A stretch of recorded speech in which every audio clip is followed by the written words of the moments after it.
Okay, today we're going to look at what I think is the single biggest difference between legal abortion and illegal abortion, and that is the consequences to the person who actually takes instruments in hand and kills a patient. Little known fact, I was surprised to find this out. The first person sentenced to die in Illinois' electric chair was an abortionist who killed a patient, Dr. Amante Rongetti. Now, reporters covering the case also said that he was the first doctor in the United States sentenced to death for the death of an abortion patient. So he had been convicted of murder in the December 11th, 1927 abortion death of 19-year-old Loretta Enders and manslaughter in the death of her baby. And there are some things that probably helped to kind of seal his fate. One is that witnesses said that the baby was born alive and that Rongetti left it alone to die and then threw the body in the furnace. Which, oh my gosh, that sounds so much like what they do nowadays. Except Rongetti didn't wrap it in a towel first, I don't think. So, that's his main difference from standard operating procedure.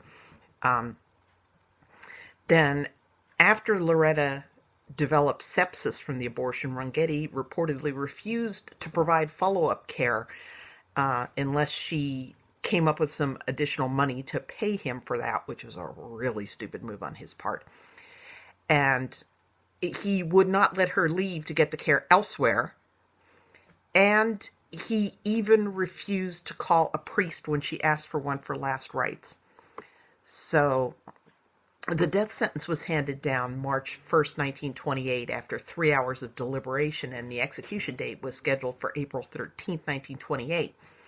But Rongetti's attorney immediately filed a motion for a new trial, and the legal wrangling went on. Rongetti was about a year on death row before he was released, whereupon he was promptly implicated in the abortion death of Elizabeth Palumbo, who died May 23rd, 1929, after an abortion perpetrated May 10th. So he was tried again for Loretta's death in December of 1929, locked up a little bit too late to save Elizabeth, and there he was found guilty of manslaughter and sentenced to 14 years in Joliet. Now, he was running a freestanding hospital, which was not unusual at the time. A lot of doctors had their own little freestanding hospitals. He was a legitimate physician. He had nurses there assisting him. Babies are born alive all the time, and, they let them die. And George Tiller actually had an on-site crematorium to burn the baby, so it's not that much different from Rongetti chucking Loretta's baby in the furnace. Although the babies are typically sent out with the medical waste and then go into the incinerator. National Abortion Federation member Abu Hayat got caught refusing to provide follow-up care to a patient who wouldn't cough up more money. Doctors have kept patients in their facilities, kept them from getting care elsewhere, kept dangerously ill patients away from their desired companions. So nothing really distinguishes Rongetti from a lot of the legal abortionists whose patients have died, except what happened when they screw up, which is Rongetti went on trial for his life, and usually what happens to a safe and legal abortionist is that the pro-lifers get more annoying. Operation Rescue puts things up on YouTube. I put things up on YouTube. Lila Rose puts things up on YouTube. It's all over Facebook. We tweet it, and, nobody listens but other pro-lifers, so big, fat, hairy deal. Maybe you'll get sued.